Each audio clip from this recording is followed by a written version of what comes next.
大家好，我是超子，今天用土豆给大家分享非常好吃的做法，软糯鲜香，下酒又下饭，做法还非常简单。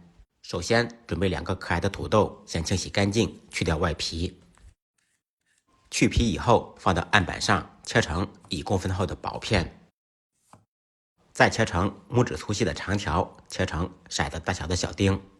全部切好以后放到清水中稍微浸泡一下，洗掉淀粉，不会氧化变黑。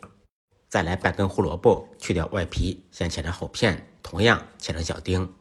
切好以后放入碗中备用。小料准备少许姜片、蒜片和葱花，切好以后一同放入碗中。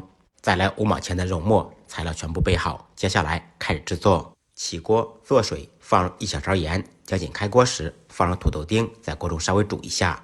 土豆丁经过煮制以后，可以减少炒制的时间，更容易成熟。开锅以后煮1-2分钟，把土豆丁煮至透明色，然后捞出控油备用。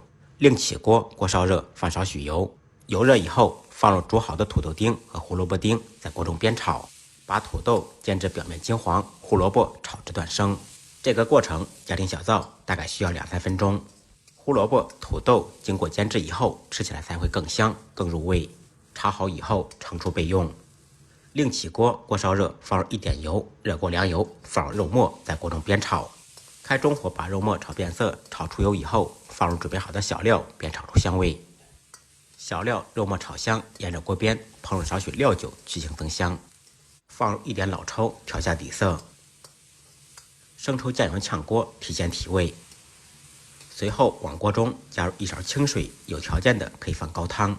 放入处理好的土豆和胡萝卜丁，调味放入适量的毛毛盐、1点白糖、1点味精或者鸡精，少许胡椒粉。继续开大火翻炒，使调料化开，把土豆烧软烂，烧入味。因为土豆丁提前煮制和煎制了，所以非常容易成熟。烧至锅中没有汤汁以后，即可起锅装盘。一道软糯鲜香、超级下饭的肉末土豆丁就做好了。喜欢吃土豆的这道菜，您一定要收藏起来，有时间试做一下。简单的家常菜，不一样的味道，再忙再累，记得按时吃饭。下期视频见，拜拜。